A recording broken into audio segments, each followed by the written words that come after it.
তো হ্যালো বন্ধুরা, কেমন আছেন সবাই? আশা করি ভালো আছেন। তো আজকে আপনাদের সামনে আমি আবার পিৎজার রেসিপি নিয়ে আসলাম। আমি আবার পিৎজা তৈরি করেছি।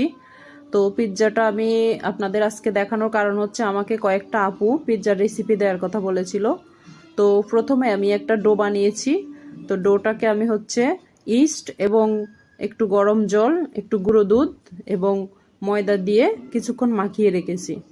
তো ঢেকে রাখার পর তারপর হচ্ছে আমার ডোটা ফুলে উঠেছে। এবার ডোটাকে আমি রুটি আকারে বেলে যেই পাত্রতে আমি পিৎজাটা বসাবো সেই প্লেটের ভিতরে রুটি আকারে বেলে নিয়েছি। নিয়ে এর ভিতরে আমি সস দিয়ে দিলাম, পিৎজা সসটা দিয়ে এরপরে কাঁটা চামচ দিয়ে পুরো রুটিটাকে আমি ছিদ্র ছিদ্র করে দিলাম। এরপরে ওর ভিতরে আমি হচ্ছে কিছু চিজ গ্রেট করে দিয়েছি। প্রথমে আমি চিজ গ্রেট করে দিয়ে তারপরে হচ্ছে সাজিয়ে নিয়েছি ক্যাপসিকাম, তারপরে পেঁয়াজ, আমি একটু মটরশুঁটি দিয়েছি, চিকেন দিয়েছি, আর আমি গ্রেট করা চিজ